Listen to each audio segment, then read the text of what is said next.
Assalamualaikum warahmatullahi wabarakatuh. Alhamdulillahirabbil alamin. Wassalatu wassalamu ala asyrafil anbiya wal mursalin wa ala alihi washabihi ajmain. Amma ba'du.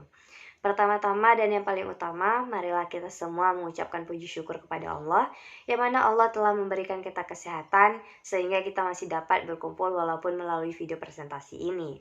Salawat beserta salam tidak lupa pula kita sanjungkan kepada Nabi besar Muhammad SAW, yang mana telah membawa kita dari zaman kebodohan ke zaman yang penuh berilmu pengetahuan seperti yang kita rasakan saat ini.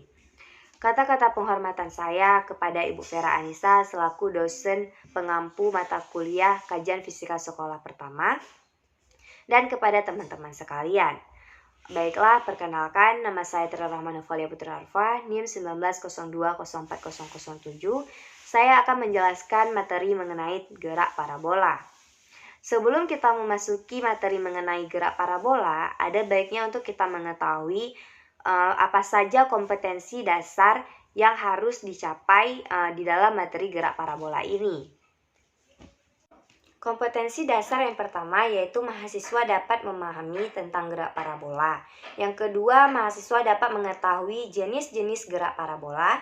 Yang ketiga, mahasiswa dapat memahami tentang komponen gerak parabola.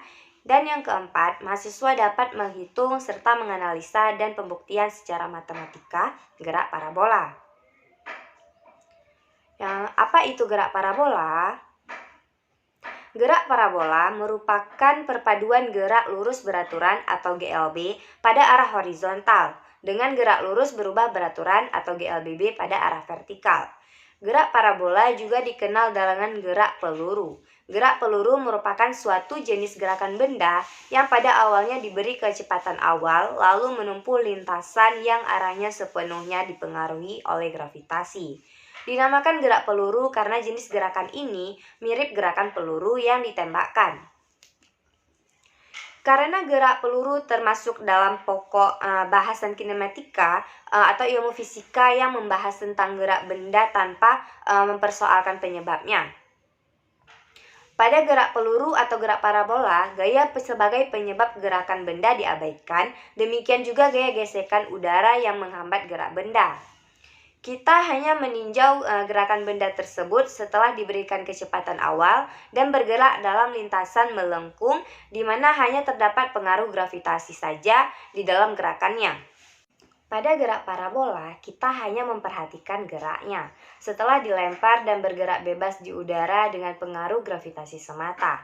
Oleh karena itu, percepatan benda tersebut disebabkan oleh percepatan gravitasi atau G yang arahnya ke bawah atau menuju ke pusat bumi.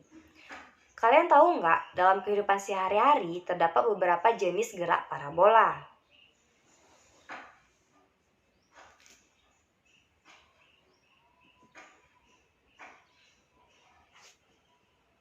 Dalam kehidupan sehari-hari terdapat beberapa jenis gerak parabola.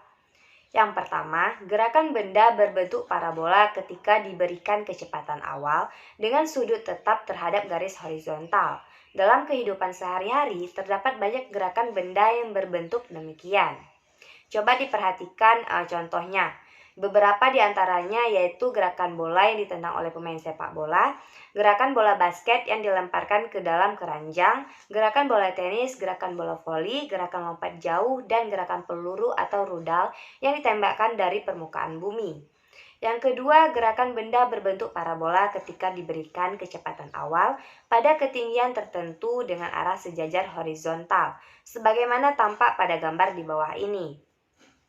Beberapa contoh jenis gerakan ini yang kita temui dalam kehidupan sehari-hari meliputi gerakan bom yang dijatuhkan dari pesawat atau benda yang dilemparkan ke bawah dari ketinggian tertentu. Yang ketiga, gerakan badan berbentuk parabola ketika diberikan kecepatan awal dari ketinggian tertentu dengan sudut theta terhadap garis horizontal. Coba kalian perhatikan contoh dari gerak parabola yang ada di samping ini. Komponen gerak horizontal merupakan gerak lurus beraturan, komponen gerak vertikal merupakan gerak lurus berubah beraturan. Pada gerak parabola terdapat 5 buah titik. Coba kalian perhatikan, ketika meriam menembakkan peluru baja, maka peluru baja tersebut akan melewati 5 buah titik, yaitu titik A, B, C, dan titik E. Kemudian, coba perhatikan lagi ketika meriam menembakkan peluru baja. Pada kali ini, yaitu pada titik A. Pada titik A merupakan titik awal gerak benda. Benda memiliki kecepatan awal yaitu V0. Kemudian coba kalian perhatikan lagi ketika meriam menembakkan peluru baja. Pada kali ini melewati titik B dan titik D. Pada titik B dan titik D adalah kondisi kecepatan benda pada waktu tertentu. Coba perhatikan lagi ketika meriam menembakkan peluru baja. Pada kali ini melewati titik C. Pada titik C, pada titik ini kecepatan vertikal benda Vy sama dengan 0 dan kecepatan horizontal benda Vx sama dengan V0x. Coba perhatikan lagi ketika meriam menembakkan peluru baja, dan pada kali ini melewati titik E. Pada titik E, benda berada di akhir lintasannya, memiliki besar kecepatan sama dengan besar kecepatan awal atau V0 benda. Kalian udah pada tahu belum komponen-komponen yang ada pada gerak parabola? Kalau belum, ayo kita pelajari komponen-komponen gerak parabola. Sebelumnya, kalian harus fokus dulu supaya kalian gak bingung sama rumus-rumusnya. Kemudian komponen gerak parabola. Yang pertama ada vektor posisi. Vektor posisi yaitu lintasan berbentuk parabola yang disebabkan karena perpaduan dua macam gerak, yaitu gerak lurus beraturan atau GLB dengan arah horizontal dan gerak lurus berubah beraturan yang berarah vertikal. Vektor lintasan ini rumusnya dapat dituliskan sebagai berikut. Persamaan posisinya dituliskan dengan R sama dengan XI tambah YJ. X sama dengan V0 cos theta kali T. Y sama dengan V0 sin theta kali T kurang setengah GT kuadrat. R sama dengan V0 cos theta kali TI tambah V0 sin theta kali T kurang setengah GT kuadrat. Di mana R merupakan vektor posisi dengan satuannya M. X merupakan komponen jarak horizontal, satuannya M. Y komponen jarak vertikal, satuannya M. T merupakan waktu tempuh benda dalam satuan second. Theta merupakan sudut elevasi. G merupakan percepatan gravitasi, satuannya meter per second kuadrat.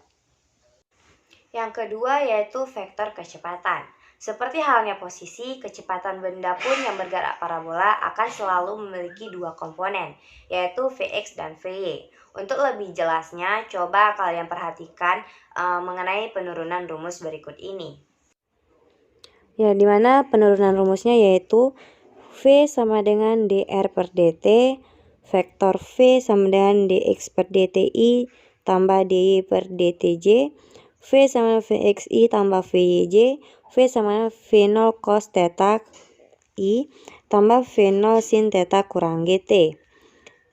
Dimana vektor V merupakan vektor kecepatan, V0 kecepatan awal. Untuk lebih jelasnya yaitu vektor kecepatan awal diperoleh ketika nilai T sama dengan 0. Maka vektor V sama dengan V0 cos theta kali I tambah V0 sin theta kali J. Adapun besar nilai kecepatan awal adalah V0 sama dengan akar V0 cos theta kuadrat tambah V0 sin theta kuadrat. Yang ketiga, vektor kecepatan. Percepatan ini diturunkan dari persamaan kecepatan, yaitu vektor A sama dengan dv per dt, vektor A sama dengan dvx per dt tambah dvy per dt. Kemudian vektor A sama dengan ax tambah ay. Vektor A sama dengan d kali V0 cos theta per dt tambah d kali V0 sin theta kurang gt per dt, sehingga didapatkan vektor A sama dengan 0 kurang g. Kemudian mari kita jelaskan mengenai vektor A sama dengan 0 kurang g. Tanda minus ini menunjukkan arahnya. Kenapa bisa? Percepatan bernilai negatif artinya arah percepatan berlawanan dengan arah gerak benda saat pertama kali bergerak. Benda bergerak ke arah sementara percepatan ke bawah. Yang keempat, titik tertinggi atau Ymax. Pada saat benda mencapai titik tertinggi, komponen kecepatan vertikalnya 0 atau V sama dengan 0. Tetapi komponen kecepatan horizontalnya tidak 0 atau Vx tidak sama dengan 0. maka didapatkan rumusnya yaitu VY sama dengan V0 sin theta kurang GT sama dengan 0. Kemudian T sama dengan V0 sin theta per G. Kemudian ada waktu pada saat titik tertinggi yaitu TYM sama dengan V0 sin theta per G. Jika persamaan TYM ini disubstitusikan ke komponen jarak vertikal, maka didapatkan YM sama dengan V0 sin theta kali V0 sin theta per G kurang 1/2G kali V0 sin theta per G kuadrat. YM sama dengan V0 kuadrat sin kuadrat theta per G kurang 1/2 V0 kuadrat sin kuadrat theta per G, sehingga dapatkan hasil akhirnya yaitu YM sama dengan V0 kuadrat sin kuadrat theta per 2G. Yang kelima, ada titik terjauh atau X-max. Pada saat benda mencapai titik terjauh, komponen jarak vertikalnya 0 atau Y sama dengan 0. Maka didapatkan rumusnya yaitu Y sama dengan V0 sin theta kali T kurang 1/2 GT kuadrat sama dengan 0. T sama dengan 2 V0 sin theta per G. Kemudian didapatkan TXM-nya yaitu 2 V0 sin theta per G. Kemudian, jika persamaan TXM ini disubstitusikan ke komponen jarak horizontal, maka didapatkan X sama dengan V0 cos theta kali T. X sama dengan V0 cos theta kali 2 V0 sin theta per G. Kemudian X sama dengan 2 V0 kuadrat sin theta kali cos theta per G. Kemudian XM yaitu V0 kuadrat sin 2 theta per G. Kemudian yang keenam ada sudut elevasi. Jika sudut elevasi tidak diberikan secara eksplisit, misalnya ditampilkan dalam persamaan vektor, maka dengan mudah bisa kita ketahui yaitu tan theta sama dengan V0 sin theta per V0 cos theta. Theta sama dengan tan pangkat minus 1. V0 sin theta per V0 cos theta. Mari kita lihat contoh soal dari gerak peluru ini. Sebuah peluru ditembakkan dari moncong sebuah meriam dengan kelajuan 50 meter per second arah mendatar dari atas sebuah bukit dengan percepatan gravitasi bumi yaitu 10 meter per second kuadrat. Ketinggian bukitnya 100 meter, tentukanlah A. Waktu yang diperlukan peluru untuk mencapai tanah, B. Jarak mendatar yang dicapai peluru, atau S. Jawabannya yaitu waktu yang diperlukan peluru untuk mencapai tanah. Yang pertama kita tinjau gerakan sumbu Y yang merupakan gerak jatuh bebas sehingga V0Y sama dengan 0. Dan ketinggian bukit dinamakan H sehingga bisa kita masukkan ke dalam rumus yaitu H sama dengan setengah GT kuadrat. Nilai H tadi itu 100, berarti 100 sama dengan setengah kali 10 kali T kuadrat. Karena yang dicari waktu maka T sama dengan akar 20. T sama dengan 2 akar 5 second. Jadi waktu yang diperlukan peluru mencapai tanah yaitu 2 akar 5 second. B. Jarak mendatar yang dicapai peluru. Jarak mendatar gerakan berupa GLB karena sudutnya 0 terhadap horizontal. Jadi langsung saja kita pakai rumus yaitu S sama dengan V kali T. S sama dengan 50 kali 2 akar 5.